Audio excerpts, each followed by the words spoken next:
Hi again, everyone. Time now for a very last session of the day. And what a session that's coming up. I'm more than happy to introduce you to Fred Joseph. He's the chairman at NP Digital France, and Neil Patel, co-founder at NP Digital, who I'm sure you already know. I don't think I need to introduce him any further. We're delighted to have them by our side today to close this SEO Squared to talk about something more than essential in today's search landscape, beyond keywords, beyond Google, beyond imagination. So all the rules are changing, you know that, and Fred and Neil are here to talk to us about it. So let's go for it. Keep your comments polite in the chat, please. Respect each other and your speakers. And last reminder, yes, there will be a replay of this session. And so now, welcome on stage, friend Neil, and I let you do it. Enjoy Awesome. your Thank you time. for having us. So really appreciate it. And let's dive right in. So today we're going to be talking about beyond keywords, beyond Google, and beyond even your imagination when it comes to things like traditional SEO, GEO, and ranking in today's new search landscape. So my name is Neil Patel. I'm the co-founder of NP Digital. We're a global ad agency. And with me, I have Fred, who runs our France division, and he heads up our team there. And together, we are going to be presenting on what's changing and how you can adapt with this new landscape with the ever-evolving search platforms, whether it's Google, ChatGPT, Perplexity, etc. A little bit about us before we dive right in. We work with a lot of different brands globally, including France as well. We have a lot of awards. We have a lot of people all over the world in many different countries. And the reason I'm bringing this up is we're seeing a lot of data. We're seeing what's working, what's not working, and we want to bring all of our learnings to you guys today, so then that way you guys can do better in this new landscape. But before we dive in, there's a new reality, right? And this new reality is traffic is no longer guaranteed, even if you're ranking number one. But that doesn't mean that you should panic or worry. As long as you adapt, you'll be fine. And today, we're going to show you guys how you can adapt. So the question is, really, is your website at risk of a crash? We have a number of clients asking us about that concern. I guess we're all witnessing loss of traffic on our websites. And like I said, pretty much all clients come to us and have that same concern. But it's not just really because of AI and zero click. It would be too simple. It can be for a variety of reasons. It can be a loss of rankings. It can be a decreasing in click-throughs. It's basically not just all about AI and zero click. Actually, what we have found is that one of the biggest reasons in the loss of traffic is the algorithm updates. When we look at time, Google has continually made more and more algorithm updates over the years, and this has a big impact on traffic. Because most of those updates are minor. You don't even realize there's an update, but once in a while they have a pretty major update. They typically announce them before, but when they arrive, they really disrupt the potential traffic you see on your website. It's a real shakeup, with ranking of companies, and that's kind of one of the major reasons why the company's clients were seeing, a decrease in their traffic. So, like I said, it's not just about the rise of AI, zero click. We're going to talk about this, obviously, but it's also because of those updates, and with those updates, it's really critical that your SEO strategy is adapted. So if you don't adapt to those updates, then you have an SEO strategy that is outdated, and that's the major reason why you're going to see a decrease in your traffic. So now, of course, the rise of zero clicks, that's also a major issue. there's continuously, more and more zero-click searches. We see that in the US, we see that in the UK, we see that in Europe, and we're going to see this even more and more in France when overviews will launch, and we'll talk about this later. But this chart from Bain and Company is showing that 80% of consumers rely on zero-click for about 40% of their searches. So that's in the US, but we can take those numbers and translate them to what we're witnessing in Europe and what we'll be witnessing really in France as well. At the same time, one thing that is really important to know is that even with zero-click, Google is growing in popularity. And again, this is something that we're going to talk about. Volume of traffic of Google is growing. So yes, zero-click is reducing the number of clicks on your website, but because there's a volume of clicks on Google that is rising, all in all, there's ways to catch back on those clicks reductions. So what is exactly zero-click? I'm sure you've seen other presentations before us that went through this, but it's really important, I think, to put ideas straight about what zero-click searches are.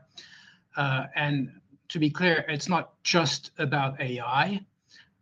It's not just about overviews. And that's, again, for the US, for most countries in Europe, overviews not present in France yet, but it's about a number of features.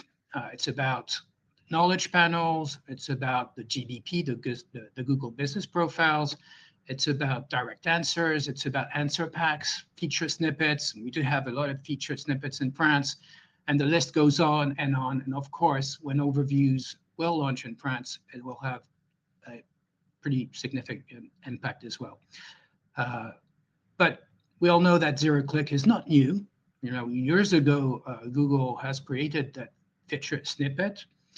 We like to take this example because it's pretty easy to understand. With the weather forecast, you tap weather forecast. What is the weather in my town for tomorrow? You don't need to go on lameteo.fr in France. You get the weather forecast directly on your SERP, and you're staying in the Google environment. And that's, part of the zero-click effect. So it's not something that is new. It's been happening for some time. It's expanding, and of course, we need to adapt to that.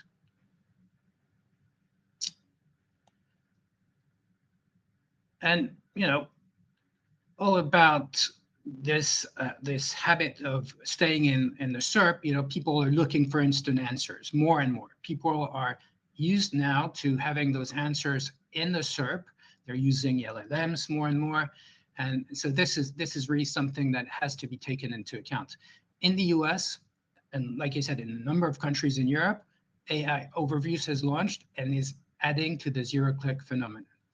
But now, when you look at the SERP in those markets, the blue links are really way below on the SERP, and that has obviously a key effect on driving clicks to the company's website. I think you all know that overviews is linked to tighter regulations in France. We don't exactly know when overviews will launch in France. We heard it might be in May, it might be in June. In all honesty, I don't even think that Google know when they will actually launch overviews in France. But the one thing that we know is that we need to get prepared, and all the experience that we have with overviews in other markets, in the US, in the UK in particular, this is something that helps us to get prepared when overviews will happen in France. It will happen at some point.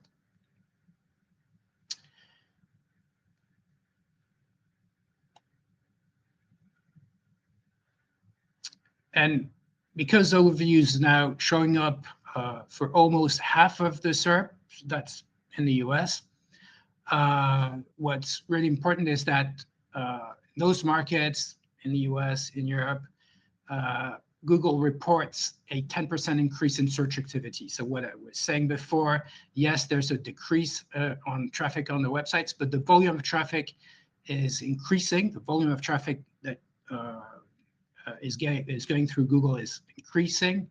And so what I was saying about Google finding ways to continue to grow the traffic, that's really important. And even with overviews, they're getting some increase in their overall volume. It's okay for them. It's okay for Google. They're still up there and happy with their increase in their traffic.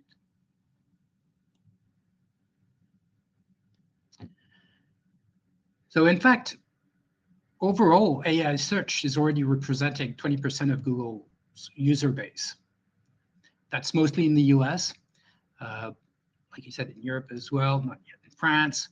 But bottom line is, despite the arrival of the LLMs and AI search, it will continue to grow. That volume of traffic will continue to grow, and the AI traffic is going to grow, and probably at a more rapid pace. And certainly when overviews start in France, we're going to see this happening at a very rapid pace in France. But Google is continually growing their traffic as a platform, and we're going to start seeing AI being integrated in more places, including AI mode. And that's in the US, in Europe, and it'll happen in France as well, for sure. So, of course, zero-click is a challenge. In the US, if there was no reviews or no knowledge panels, the click-through rates would obviously be much higher, as you can see on this chart. But the moment there's a knowledge panel or an AI overview, the click-through rate goes down, of course. But at the same time, it's not that much of a problem, because what we found in our surveys that when there's a knowledge panel, people actually trust your brand more. That's really important to keep in mind. When you see a brand showing up in a feature snippet in an AI mode content, that brings trust to the brand, and it's an asset for the brand, and it compensates in a way the decrease in the CTR. It might even be better versus when you don't have a knowledge panel. When you see your brand in the knowledge panel, that's really critical, and you need to get your brand up there in the knowledge panel. So in fact, no clicks doesn't mean no value. Absolutely not. Of course, a key KPI has always been the CTR, and most marketers are trained to need their clicks to their websites. It's always been how we've been learning, how to monitor efficiency of campaigns, whether it's organic SEO or traditional paid media. But this is changing, right? And that's fair. It's changing, and brand awareness most probably will now become more and more critical. I'm not saying that it was not critical in the past, but with this zero-click effect, the brand awareness will help the brands to show up in the AI content, and brand awareness will become more and more the critical KPI to monitor. The key measurements possibly will completely switch from CDR to sort of a brand exposure KPI, and that's for SEO. That's also for GEO, and we'll just go through the details of GEO when Neil will cover this in a second. But what's important to keep in mind is that the brand exposure is critical, and it's a key touch point in the mix of all other touch points. As you can see here, there's an increase in the number of touch points from 2021 to 2025, from 8.5 to 11.1. And that means that every impression in the SERP will become an opportunity to promote your brand. The key here is that if you're not there, you're not getting the brand awareness up, and your competitors will get the touch point instead of you, right? And that's the key problem. So the zero-click dimensions are critical. They establish the authority. There's a clear correlation between the knowledge panel and the brand trust. We've seen that in our surveys. When there's a knowledge panel, you're losing out on some clicks, but people are more likely to trust your brand.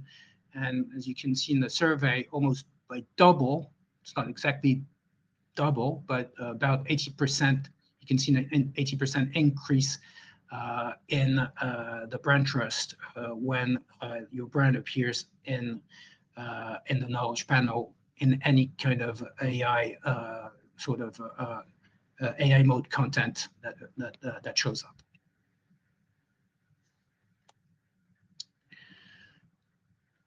And of course, Google is not the only one stealing your clicks. You know, there's Instagram, there's TikTok. They all want people to stay on their platform. It's now more and more common to buy on these platforms without leaving, without having to go on the company's website. So it's not just Google, it's ChatGPT now, it's Perplexity, all taking the same approach, and it's going to be more and more critical to be in those environments. It's going to be kind of the new normal. In order to sell your products, you have to show up in those environments. And yes, AI integration keeps user using Google, from AI mode, from reviews. We've seen that in the US. We're seeing this in the European markets. We're seeing people using Google search more and more, and we think they're going to grow, even more. I think there's about 5 trillion searches on Google every year. Our thinking is that it's going to grow possibly to 6 or even 7 in the coming years. In France, it will happen as well, and that will happen at a pretty rapid rate, we believe, because of the satisfaction of the people with AI responses. Basically, people are happy, to get those responses, so they'll come back and they'll come more, basically. And at the end of the day, it might not compensate completely the loss of CTR, but it will sort of level it up.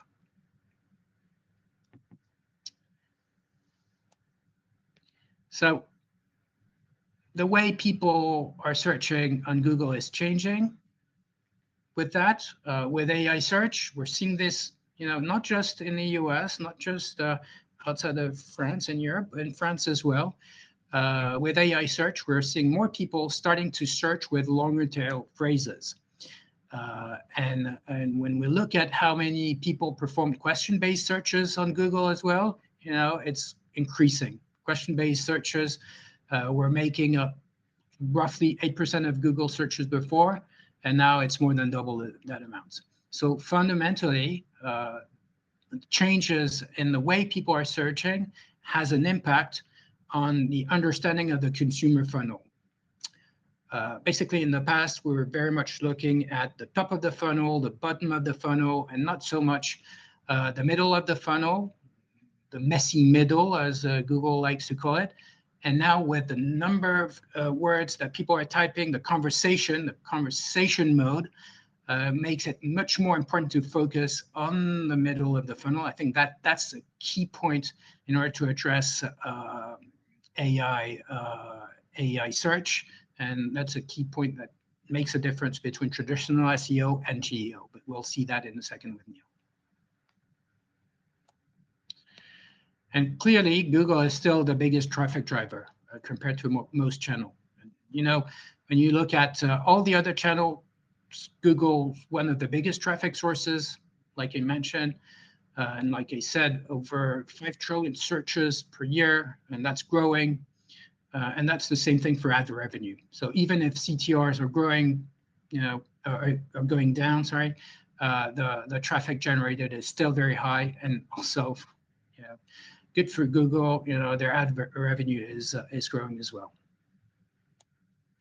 So now, question is, does SEO still matters? Of course, the response to that question is yes. We all know that SEO is not dead. SEO is changing in the way that we can't just look for clicks.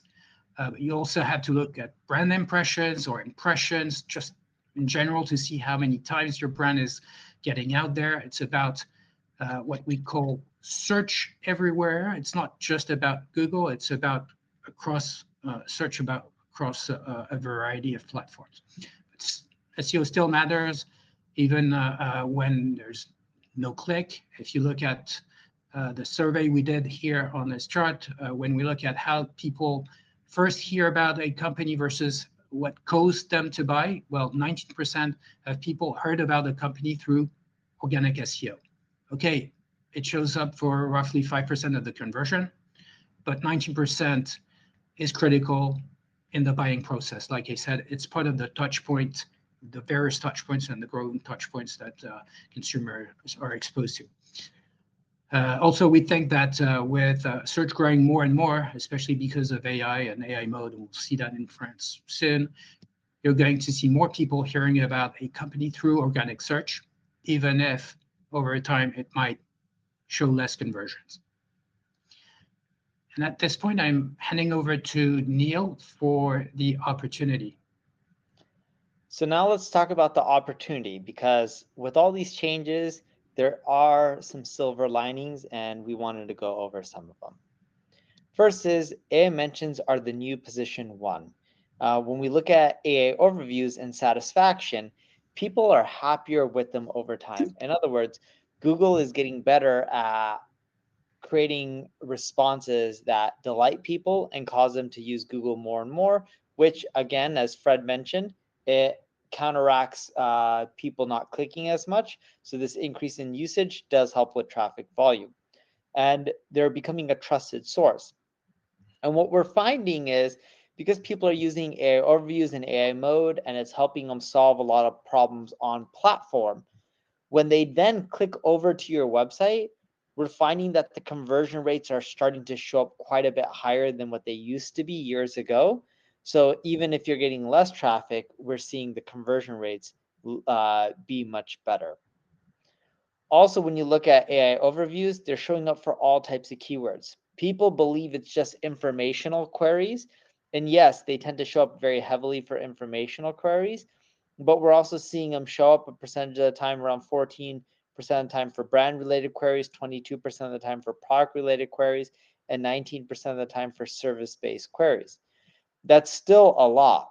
This is your opportunity, because if you can get mentioned in these AI overviews, and we've been doing this for customers and seeing an increase in traffic and revenue from, this can really help you generate a leg up over your competition.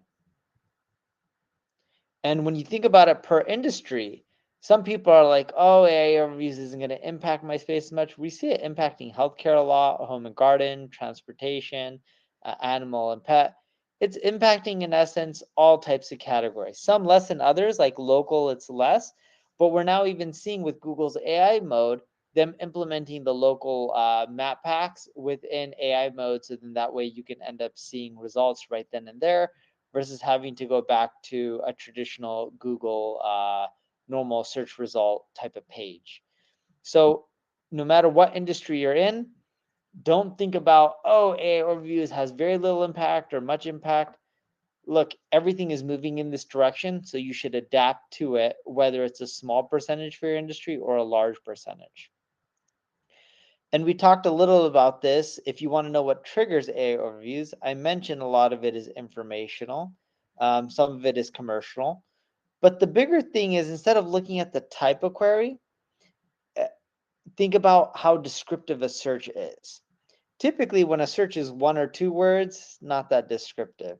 3, maybe But when you start getting to like 7, 8, 9, 10 word search queries, it's more descriptive. It's easier for Google to start showing you AI overviews and trigger it and try to answer your question directly because you gave them more meat with your search query, right? The longer it is, the easier it is for them to give you an exact answer, a close enough answer.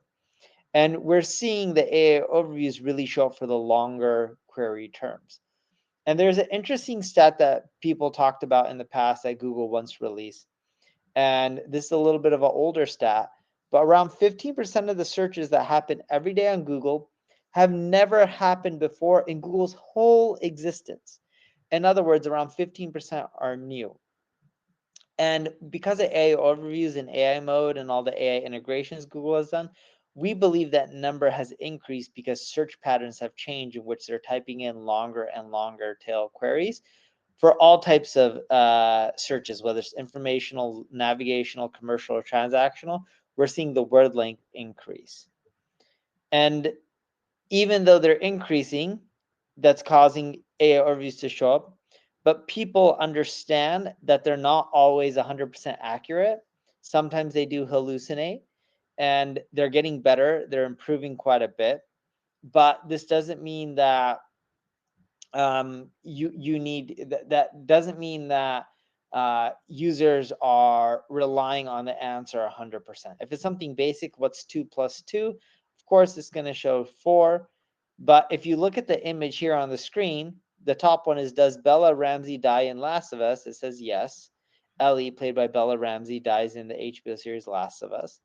If you look at the last query or the last image, it says, does Ellie die in Last of Us? And it says, no, Ellie does not die in Last of Us video games or the HBO series adoption. So as you can see, sometimes it gives you different responses, and it's not just Google. Sometimes ChatGPT does this as well. So you as a user should never just blindly trust. You should always just look at the sources and double check everything that you see. And Fred mentioned this a little bit. We love using the concept search everywhere optimization. Don't just optimize for Google. ChatGPT is huge and upcoming. You know, if you look at our ad agency, NP Digital, a lot of our copy on our homepage has been adjusted for LLM platforms like ChatGPT because it's a huge driver for revenue for corporations, even for revenue for us as an ad agency. Google controls roughly 27% of the market when you look at total search volume on a daily basis. Doesn't mean that you shouldn't optimize for Google or should ignore it. It's still one of the best sources of traffic. But all I'm getting at is don't only focus on Google. Focus on Google plus the others because that's where the real revenue potential is. Because a lot of your competitors are not focusing on the others from a search standpoint, right? Sure, everyone posts on Instagram, but how many corporations optimize for search on Instagram when someone searches for your purse or a service or a question, your content's coming up. And it drives revenue for both B2B and B2C. But you also need to understand the different search behaviors when you're looking at different platforms. For example, if forget about volume, because Google has much more volume than ChatGPT. But when you look at it a percentage on each platform, a Google user is 8 times more likely to search for transactional search on Google than ChatGPT. Same goes with commercial, same goes with navigational. But on the flip side, ChatGPT users are much more likely to use the informational search than someone on Google. So you need to understand the different behaviors so that way you can optimize for different users depending on the platform they're using. And ChatGPT could account for 20% of all traffic by the end of 2025. It's yet to be seen. It's going to be popular. I don't know if it'll get to 20%, right? A lot of different people are saying that. This one's from Previsible, but time will tell. Either way, you should still optimize it because it's a major powerhouse. And we're seeing ChatGPT drive a lot more traffic and revenue for our customers here, as you can see, right? This is NP Digital's own data. When we're looking at client data, we're seeing, or this is more so our data from our ad agency, but when we're looking from September 2024 to February 2025, we saw 120%, 123% increase in AI traffic, and it's converting at a really high conversion rate. So you got to ask yourself, are you showing up in AI search? There's a lot of tools like Scrunch, Profound. Even on Ubersuggest, we just recently released an AI visibility report, which you can use for free to see how you're ranking on ChatGPT compared to your competition. You got to look at LLMs because ChatGPT and Perplexity and all these players, they may not drive the quote unquote click volume, but people are learning about businesses, products, and services through these platforms, right? So you may be asking yourself, how do you choose the best AI tracking tool? And it can vary depending on what you're looking for, right? Versus, is it just one LLM or is it multiple LLMs? Is it scale prompting? Does it have international capabilities? The list is endless, but the overall point I'm making here is there's a lot of tools. You can pick whatever platform you want. A lot of it we see is usually defined by budget because a lot of the tools out there cost $400 or $500 a month. So call it 5,000 plus euros a year. Solutions like Ubersuggest you can start using for free, and of course there's paid plans, but they all vary on what they offer. And here's a quick glance. You can end up seeing what some of them offer and the features, and then you can end up deciding what you want to end up using. There's no right or wrong answer, but just keep in mind this data will help you decide how you can optimize your business versus the competition. So what does that all mean for your strategy in the world of zero-click? That's the question. And the answer starts with brand. It's not just about, who you are. It's about trust in your brand and how often people are searching for your name. And this is why brand investment matters. 1 in 3 Google searches is already branded. So people aren't searching for, let's say, hotels. They're searching, say, for best Western hotels. And that brand recall and action is critical. It really drives that direct navigational traffic that will stay consistent during any algorithm updates. So if there's an evolving landscape, massive update, the brand is your safeguard.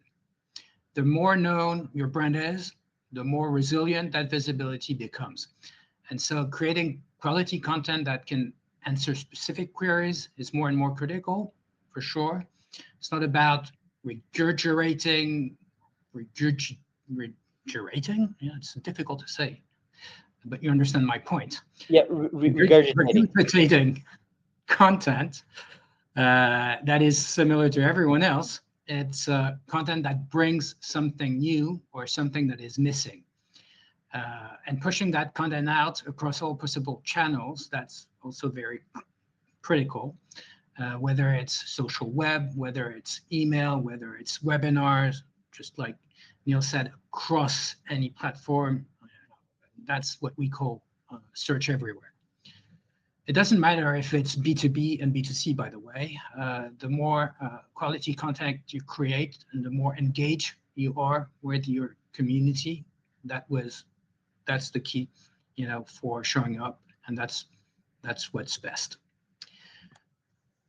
So basically, your brand is going to be your competitive advantage or your competitive moat, right? As they say in the US. So you want people to recognize your name in a crowded space. You want to stand out amongst your competitor. So instead of measuring success by clicks alone, what we're thinking is to measure your progress through influence. It's about influence. And showing up in AI search results is ultimately what's going to protect you when the clicks are dry up, and when will keep your traffic up when zero click will really expand, specifically in France when overviews will launch.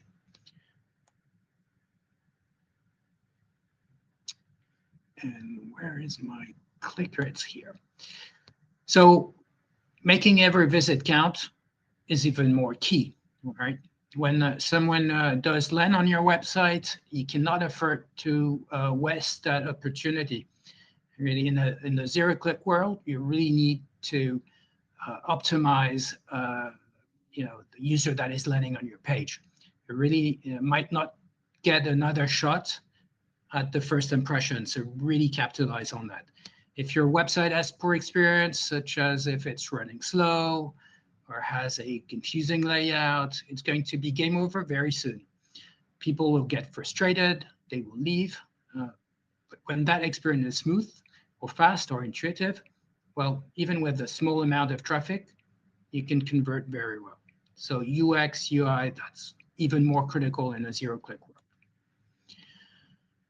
And okay, how to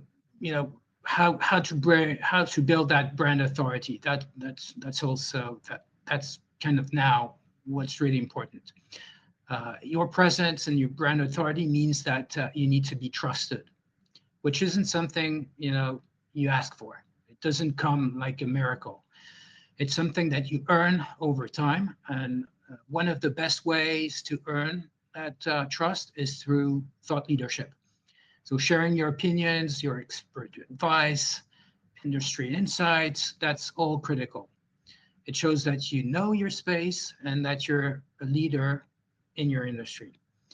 So whether that's through blog content or social media or being a guest on a podcast or being on a webinar, these pieces of content really have to be consistent, and they're all helpful to create credibility in both the user and the search engines. And that recognition is going to keep you in the conversation.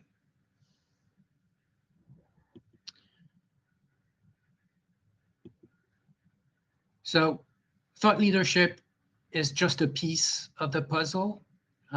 People also trust third-party validation.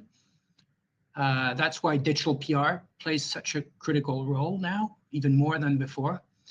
When other sites or media outlets or influencers talk about your brand, it's building equity and it's signaling to both the people and the AI that your brand is relevant and that your brand is reliable.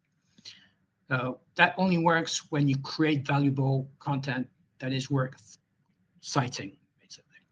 In particular, media outlets, they love data-driven research. We know that. They love reports. We know that leadership pieces are positioning you as the go-to industry leader. Do that a lot and build that trust and awareness through those pieces.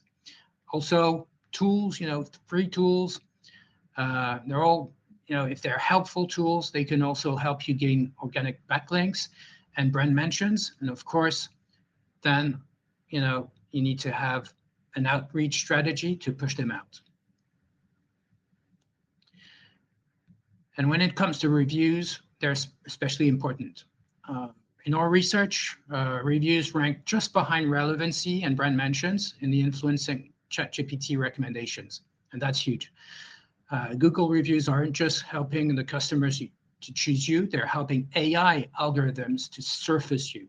You remember that, right? I'll repeat it. Google overviews is not just helping the customers choose you, they're helping the AI algorithms to surface you. Really important. So ask for reviews, highlight them, respond to them, because in this world, with fewer clicks, trust is the new currency, and these reviews are going to be your receipts.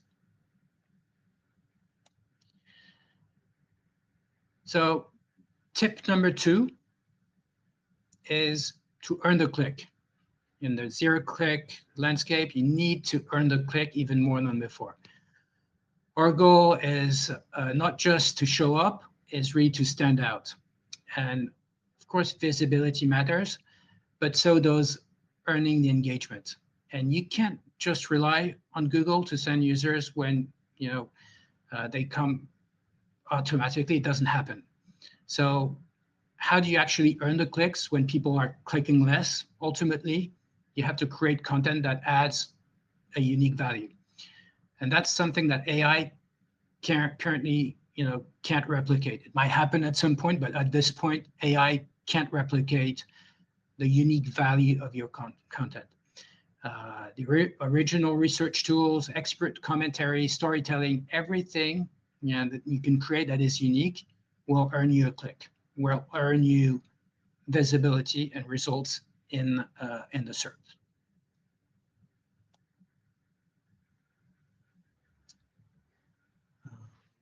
Where's my clicker? It's right here. So how do we do this?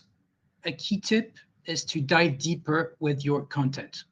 Most AI overviews offer high-level summaries, and they're just quick surface level takeaways. It's not enough. So if you want to attract clicks, you have to go deeper with your content. You can do this by creating content that adds insights and utility beyond what AI can just push up in the summaries on its own. And that can be things like creating step-by-step guides, expert commentary, original researches, data-like surveys, case studies. Again, anything that is unique to you, to your particular brand. So think about what makes your company unique in any situation, and you probably don't realize it, but even though you may not feel like an expert, you probably are, and people are coming to your business and purchasing from you because you are an expert in that space. And next is visual content. Visuals aren't just helpful, they're powerful search assets. AI tools like Google and Gemini are increasingly citing video content as trusted sources, especially YouTube, of course, for Gemini, but also infographics, animations, and interactive tools, all those formats that really catch the attention, lower bounce rates will drive and get engagement signals. So if your content is text only, you might be missing a huge opportunity. Visuals are what users want, and they want to see more, and they want to interact more with those visual contents. With that, I'm handing over to Neil. So number 3, let's talk about doubling down on generative engine optimization, or AI SEO, or answer engine optimization, or LLM optimization. Doesn't matter what you want to end up calling it. So when you look at the AI optimization, we found that a few things really help. You want to follow SEO best practices. You want to make sure you're using schema and structured data. Of course, have your content with EAT. But one of the big ones is summarizing the key points within the article. So in essence, when you're creating content, think about it that you're writing for a human, but packaging for AI. So that way they can easily dissect, understand, and showcase. And think about the main questions people have and answer those questions as direct as possible. And when you look at the different sources, whether it's ChatGPT or Perplexity or AI overviews, they're all looking for different things. But one commonality is most of them are pulling from blogs. So a lot of companies are like, should I even blog because it's harder to get traffic? No, you should blog more. It's actually more valuable because that's what a lot of these LLMs are pushing for. So you shouldn't go backwards on your blogging. You should actually double down on it because it's very effective in today's world. Same with Wiki, same with social sites. They're pulling from all these places. News is another big one. But yes, leverage as much as you can these channels to get your business mentioned everywhere. And when we look at each platform specifically, Google AI Overviews, they cite a lot of blogs, mainstream news, community forums, and social sites like LinkedIn and Reddit, as well as YouTube. They also do care about Wikipedia as well. If you want to get cited in Google's AI Overviews, just keep in mind that high quality blog posts really help. The more specific you get, the more update your content is versus outdated, the more likely it is to be pulled in. They favor very specific, deep pages versus homepage. Now, when you look at ChatGPT, they love pulling from Wikipedia. They love pulling from blogs and news sources. They don't really look for user-generated content other than places like Reddit from what we're seeing, but they're really heavily pulling from news sites, blogs, and Wikipedia. And to get cited from there, look, you want to build your authority, get a lot of reviews and ratings, use structured content.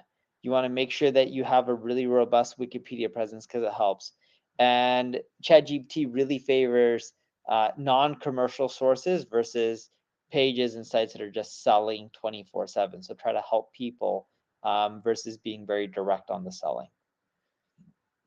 When we look at Gemini, they love YouTube, blogs, of course, news sites, Zapier as well, although there's not much you can do there. Wikipedia is also cited, but not as much as ChatGPT, so just keep these in mind.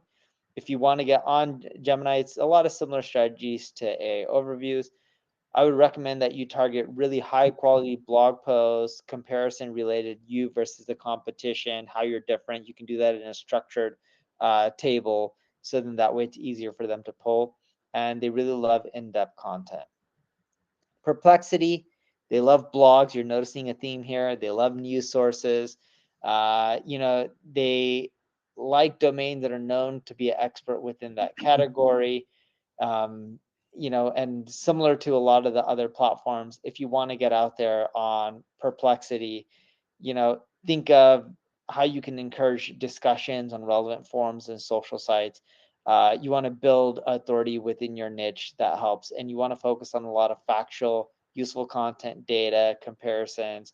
Again, the structured tables and data comparing you versus the competition also help here. And when you're looking at SEO recommendations for enhanced, AI visibility, a lot of it is the same stuff that you're used to, but you got to focus more on digital PR. You got to focus on these social sites because they're pulling from everywhere. And you got to have really high quality content and leverage experience, expertise, authority, and trust. This will help separate your content from the competition. Right. And the fourth tip, I really believe is foundational, and it's called first-party data. As platforms are giving fewer signals and more answers are happening off-sites, it's getting harder to trace the full user journey. We know that. But what we can control is really the relationship you're building directly with your audience, right? And that's where first-party data comes in. It's not, just more accurate, it's more durable. Algorithm changes, traffic sources shift, but that first-party data that you're collecting is giving you a direct line to your customers. You own it, and you decide how to use it. And that direct connection becomes the foundation for everything else you want to build. It really makes true personalization possible. It powers loyalty. It's what sustains your brand influence in the long term. But ownership isn't automatic. You need three things to make first-party data actually work. The first one is to give people a good reason to share their data. And that could mean something like offering an in-depth white paper, original research, maybe a helpful calculator or a tool, or an access to content that they can't get anywhere else. The second is you want to make sure that you can unify that data once you have it. And that's through a CDP, a customer data platform. It becomes essential. It will help you pull everything together into a clear view of the customers across any channel and across any device. So that gives you no more siloed insights and an overall picture of your consumer journey. And third, and most importantly, I would say, is you need to use that data. So don't just collect it, you need to put it into work. So whether that's sending smart emails or personalizing your homepage or building custom offers that might create some relevancy, and that's all ways that you can move from passive data collection to really active relationship building. And so when that's done right, obviously with keeping all privacy guidelines, at bay, really making sure that you comply with all those privacy guidelines. You're not just relying on platforms, you're building your own ecosystem of trust and of value.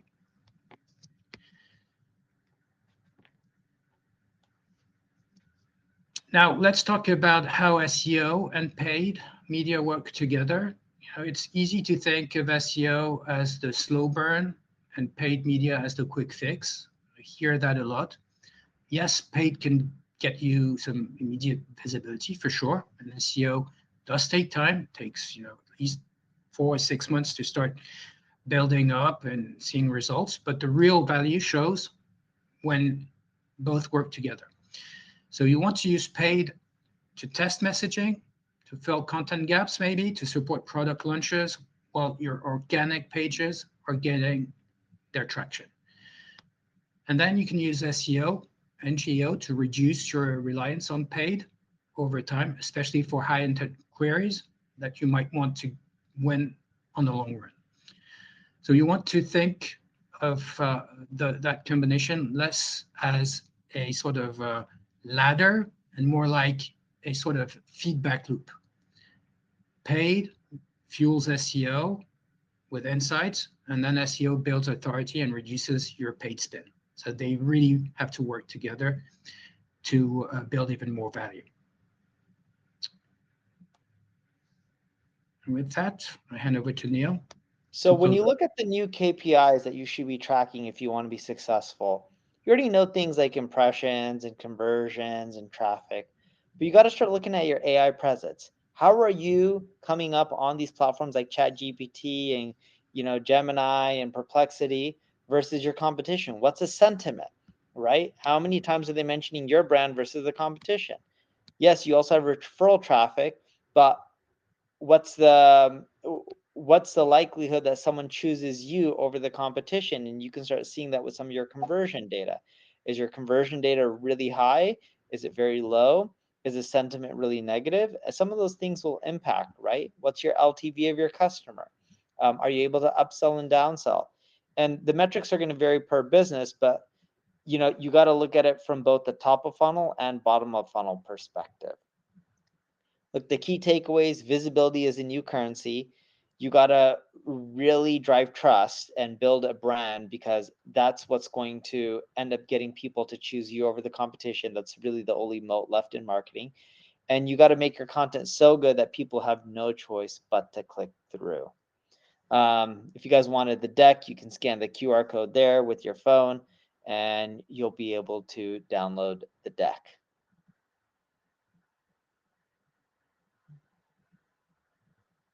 Thank you so much, Neil. Fred, what a closing keynote. I hope you enjoyed your time with us. Of course. Thank you. Oh, great. Great to know.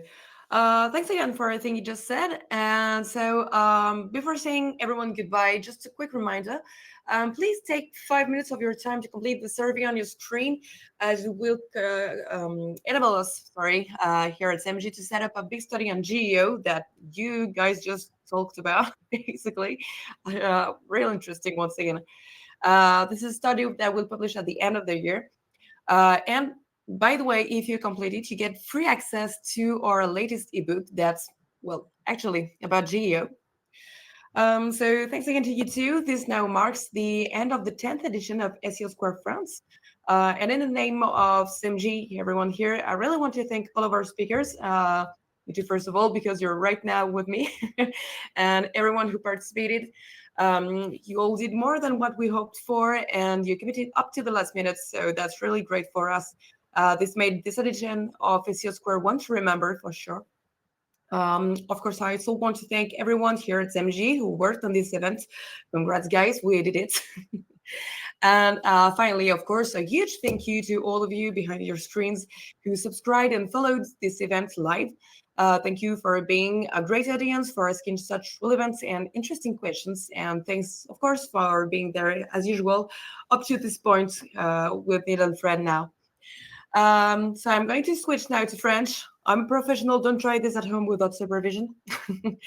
Donc cette conférence, c'était la dernière de cette dixième édition du SEO Square. Au nom de tous MJ, un grand merci à tous nos speakers qui se sont donnés à fond pour nous offrir des conférences pertinentes, intéressantes, pleines d'excellents conseils jusqu'au bout. Un grand merci également, bien sûr, à toute l'équipe CMJ qui a travaillé sur cet événement. Bravo à nous, on l'a fait. Et enfin, bien sûr, un grand merci à vous tous derrière vos écrans qui vous êtes inscrits, qui avez suivi cet événement en live. C'est grâce à vous que le SEO Square continue de vivre. Merci d'être un si bon public et d'être aussi fidèle au poste. N'oubliez pas de prendre 5 minutes pour répondre à l'enquête qui était apparue juste avant à l'écran.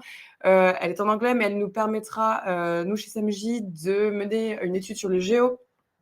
Et d'ailleurs, en complétant cette étude, vous avez un accès 100% gratuit à notre dernier livre blanc qui porte justement sur le géo. Pas d'inquiétude, vous recevrez prochainement, si vous n'avez pas le temps de le faire là, vous recevrez prochainement un mail de notre part avec un lien à nouveau en attendant les replays.